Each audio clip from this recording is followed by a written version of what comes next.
Imagine if someone told you that for 18 years, the most documented figure in human history simply vanished without a trace. No records, no witnesses, no accounts of where he was or what he was doing. This is the mystery of the lost years of Jesus Christ.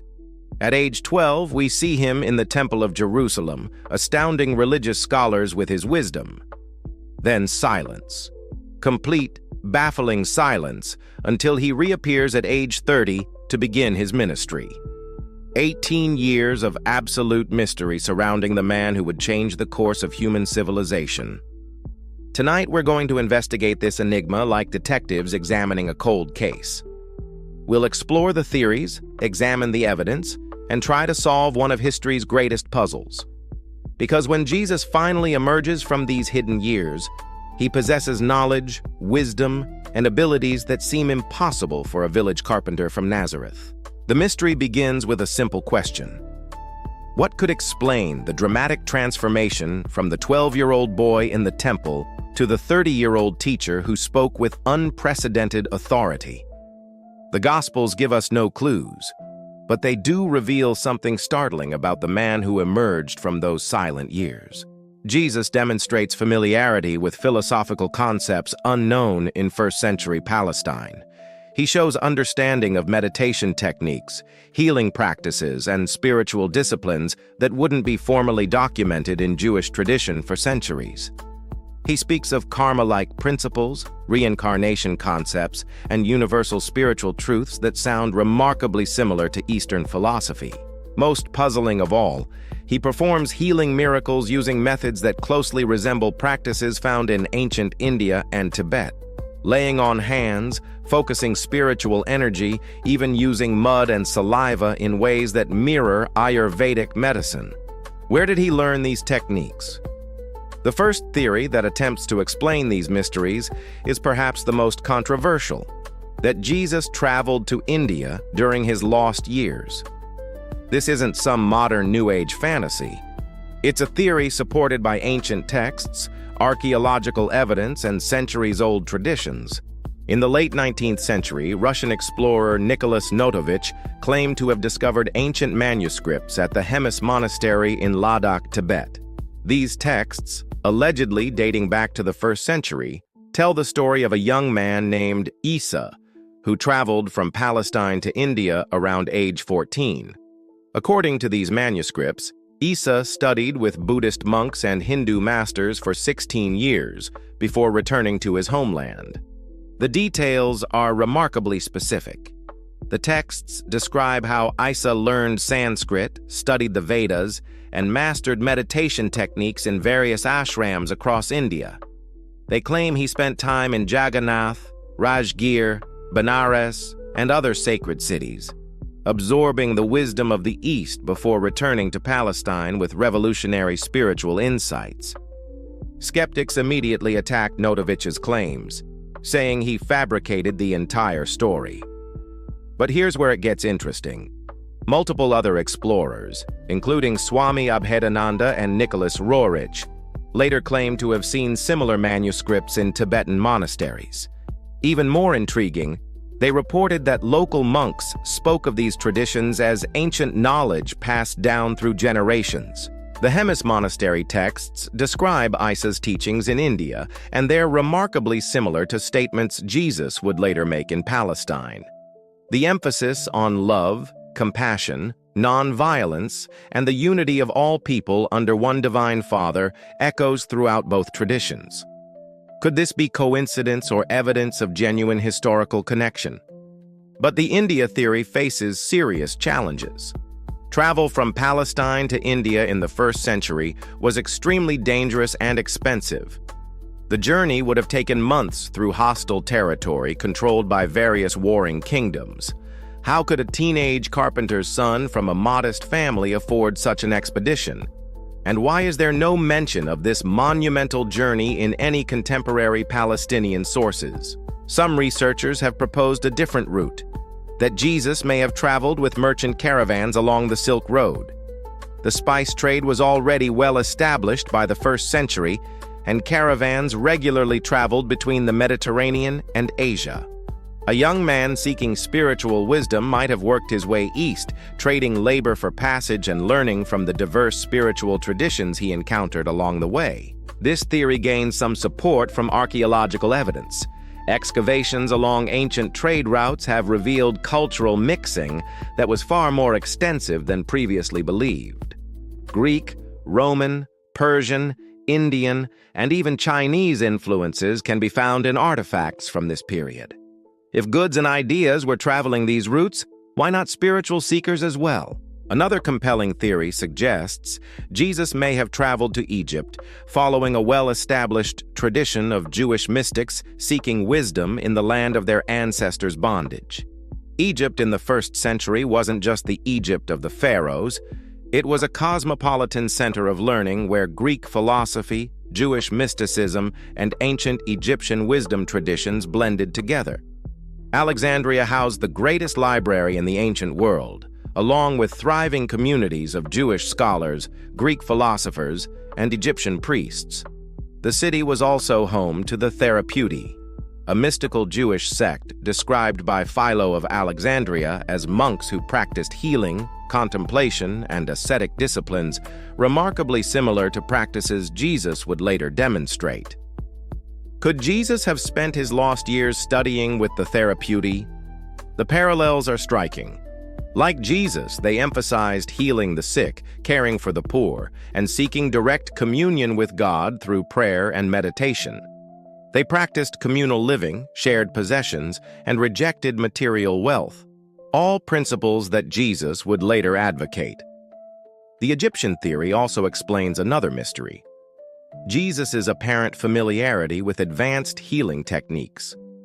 Ancient Egyptian medicine was the most sophisticated in the world, combining practical medical knowledge with spiritual healing practices. The Edwin Smith Papyrus and other medical texts reveal surgical procedures, pharmaceutical knowledge, and therapeutic techniques that wouldn't be rediscovered in Europe for centuries. But perhaps the most intriguing theory is that Jesus never left Palestine at all. Instead, he may have spent his lost years studying with the Essenes, a mysterious Jewish sect that maintained communities throughout Palestine and Syria. The discovery of the Dead Sea Scrolls in 1947 revealed that the Essenes possessed spiritual knowledge and practices that closely paralleled Jesus' later teachings. The Essenes practiced communal living, ritual baptism, healing through prayer and laying on of hands, and apocalyptic teachings about the coming kingdom of God. They emphasized love, forgiveness, and preparation for a divine transformation of the world. Many scholars have noted that John the Baptist's ministry shows strong Essene influences, and Jesus' own teachings contain numerous parallels to Essene doctrine. Archaeological evidence supports extensive Essene presence throughout Palestine during Jesus' lifetime. Qumran, their most famous community, was just a day's walk from Jerusalem, but they also maintained settlements in Damascus, Egypt, and throughout Syria. Could the young Jesus have spent his lost years moving between these communities, absorbing their mystical teachings and healing practices? The Essene theory has one major advantage over the travel theories. It doesn't require Jesus to leave his homeland or his family responsibilities. As the eldest son after Joseph's apparent death, Jesus would have been obligated to support his mother and siblings. Extended travel to India or Egypt might have been impossible given these family duties. Recent archaeological discoveries have added new dimensions to the mystery. Excavations at Sepphoris, just 4 miles from Nazareth, have revealed a cosmopolitan city where Greek, Roman, and Jewish cultures blended together.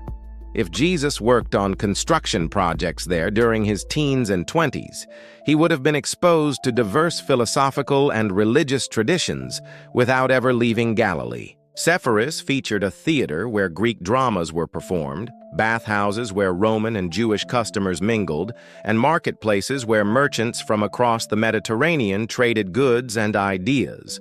The city's population included Greek-speaking Jews, Roman administrators, local Arabs, and visiting traders from as far away as India and China.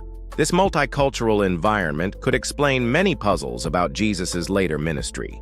His use of theatrical metaphors, his familiarity with Greco-Roman philosophical concepts, his understanding of diverse healing traditions, all of this could have been absorbed in the cosmopolitan atmosphere of nearby Sepphoris. But the mystery deepens when we examine what happened when Jesus finally emerged from his hidden years.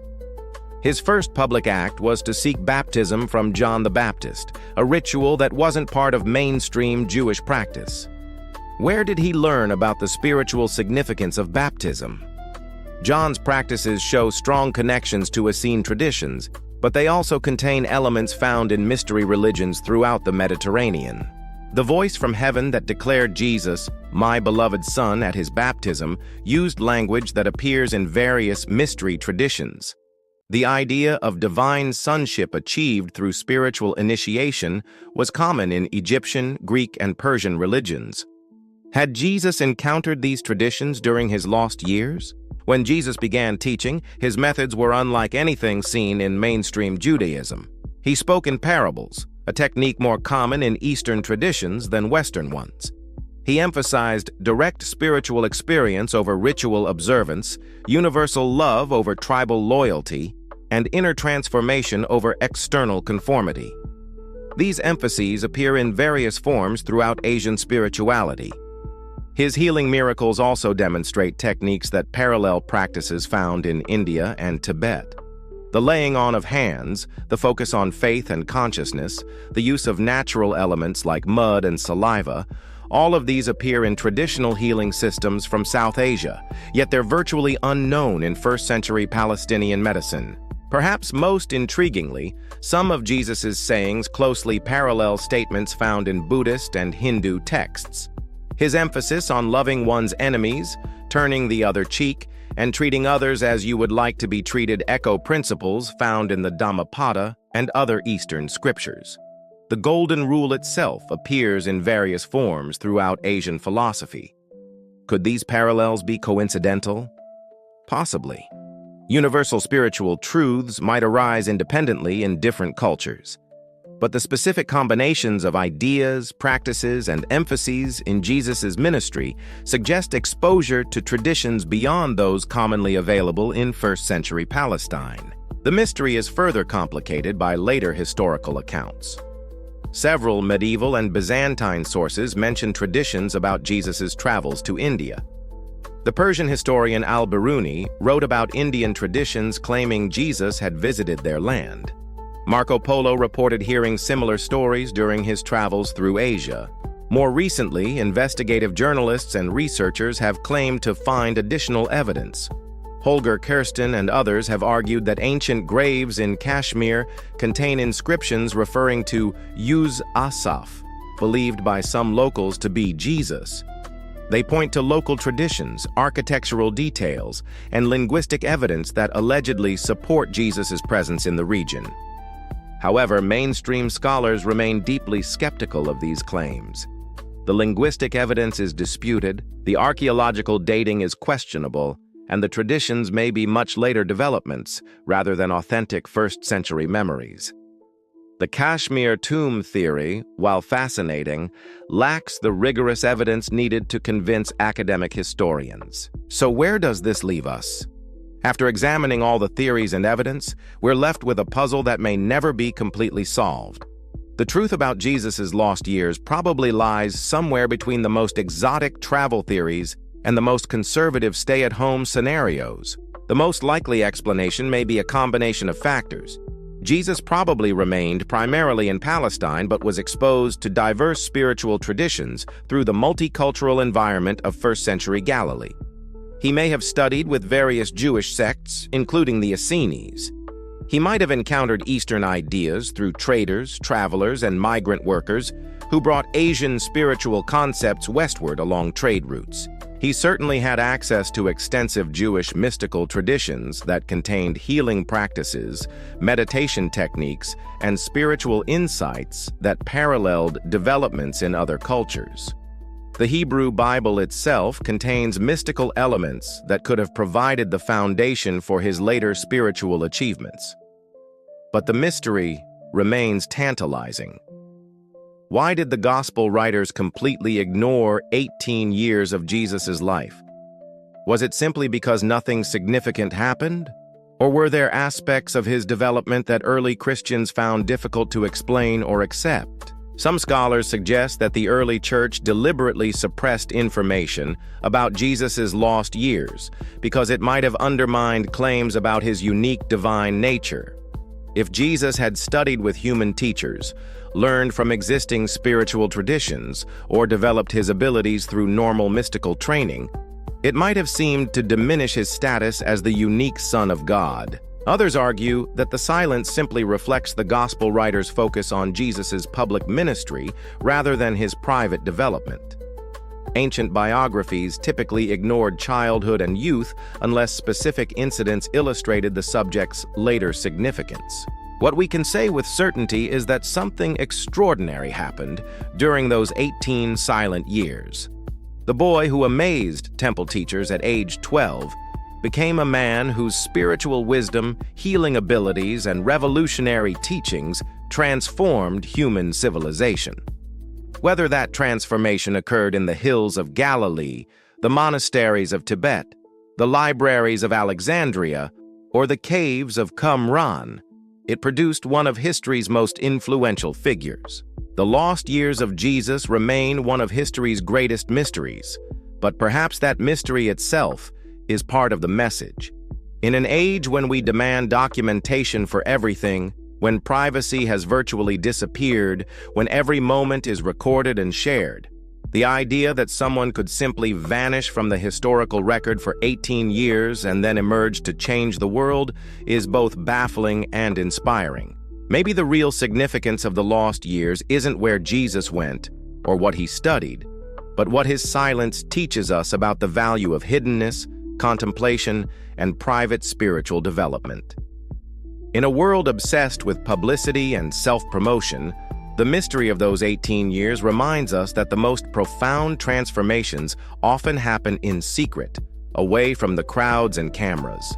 The carpenter's son from Nazareth spent nearly 2 decades preparing for a ministry that would last only 3 years but impact eternity. Whatever happened during those hidden years, it produced a wisdom that continues to challenge, inspire, and transform lives 2,000 years later. And perhaps in the end, that's the only evidence that really matters.